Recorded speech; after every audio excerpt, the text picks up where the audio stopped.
So, it's all about the triangle inequality theorem. Okay, it is divided into two. So, depende sa given na triangle. So, the first one is the inequalities in one triangle. And we have also inequalities in two triangles. So, let us focus on the one triangle muna tayo. So, this is the side-angle relationship theorem. We have also the angle-side relationship theorem. And we have also the triangle inequality. Okay, which is the sum of the two sides is always greater than to the third side. And we have also the exterior angle theorem. Okay, sa ating given two triangles naman, meron po tayong hinge theorem at converse theorem. So today, our topic is all about ito muna yung tatlo. The side angle, angle side, and the triangle inequality theorem. So first, let us focus on the side angle relationship theorem. So, when we say side angle relationship theorem, so girls, kindly read. If one side is longer than other side, then the angle opposite the longer side is the larger. Okay, so when we say class side angle relationship theorem, if one side is longer than the other sides, okay, given triangle, how many sides do we have? 3. So, ang sabi daw dyan, class, kapag yung isang side daw anak, yung pinakamahaba sa dalawang side, automatic yung opposite angle nun will be the larger angle. So, magkatapat. Pinakamahabang side, pinakamalaking angle. Do you understand? Okay, for example, I have here triangle YES. So, the measure of segment YE is what? 15. How about segment ES? And segment SY, 17. So, using this triangle, let us identify first the shortest side. Anyone? What do you think is the shortest side? Yes, De Pamalio. Segment YE. And the measure of segment YE is 15. Now, if segment YE is the shortest side, what is the opposite angle of segment YE? Okay, therefore, angle S will be the smallest angle. Opposite magkatapat.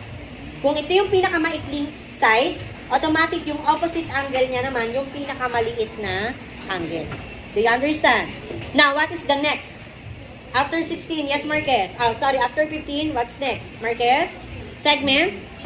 Okay, segment ES. So, this is the next. Now, if segment ES is the next longest side, what do you think is the next largest angle? Yes, Picardo? Angle Y. Because the opposite of segment ES is angle Y. Question. And the last one, what do you think is the longest side? Ano doon sa, what is the longest side? Segment YS or segment SY. Now, if segment SY is the longest side, what is the opposite angle of segment SY?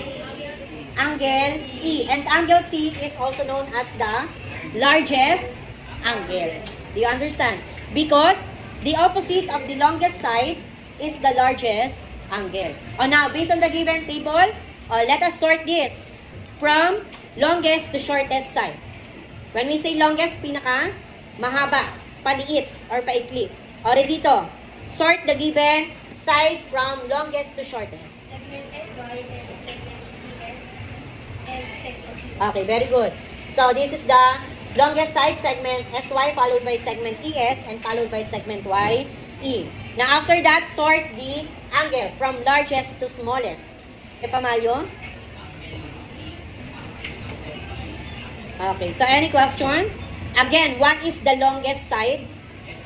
Esto. Now, if segment SY is the longest side, Masbang, what is the largest angle?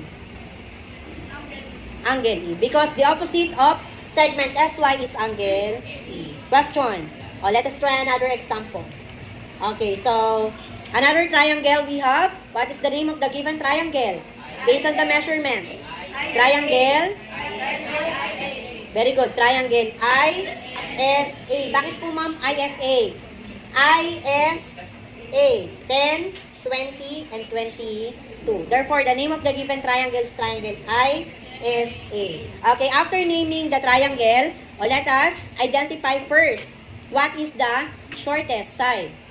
Ocho Torena? Okay, very good. The shortest side is segment IS, whose measure is 10.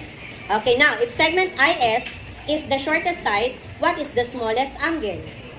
Another, yes, Ragas. Okay, angle A. Because the opposite of segment IS is angle A. Now, what is the next? longest side. Ilagan. Okay, segment SA measures 20. Now, if segment A is the second longest side, what is the second largest angle? Yes, anak. Angle I. And the last one, what is the longest side? Below one, segment AI or IA? AI. Segment AI is the longest side. If segment AI is the longest, what is the largest angle? Hakobe? Angle S. So now, after identifying the shortest to longest and the smallest to largest, let us sort na. Okay, sort the given side. You from longest to shortest. Ano naman anak? Longest to shortest side. Segment AI, segment SA, segment I. Okay, very good. Next, sort the given angle using from largest to smallest. Oh, madahe. Okay, so any question? Do you understand? Again, let us answer this. What do you think is the smallest angle? Anyone? Odesus, what is the smallest angle? Okay, angle A. Why? Because angle A is the opposite of segment IS, which is the shortest side. Do you understand? Okay, next, another example. A given triangle, what do you think is the name of the triangle? PET. Okay, using triangle PET, okay, name the shortest side. What do you think is the shortest side? Stand up, segment. Segment PE is the shortest side.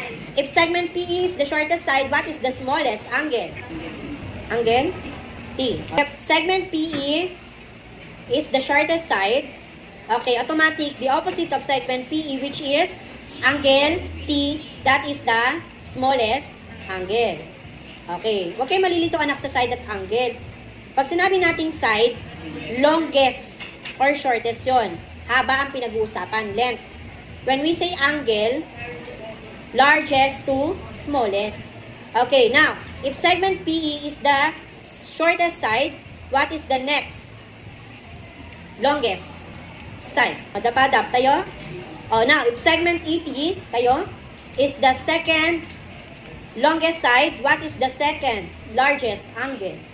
Angle. Okay, next we have angle P. And the last one, what is the longest side? Abunay. Segment TP. If segment TP is the longest side, what is the largest angle? Na doon sa angle E. Now, after identifying the shortest to longest, the smallest to largest, let us sort first the side muna tayo. Sort the side from longest to shortest. Pabon. Followed by and okay, very good.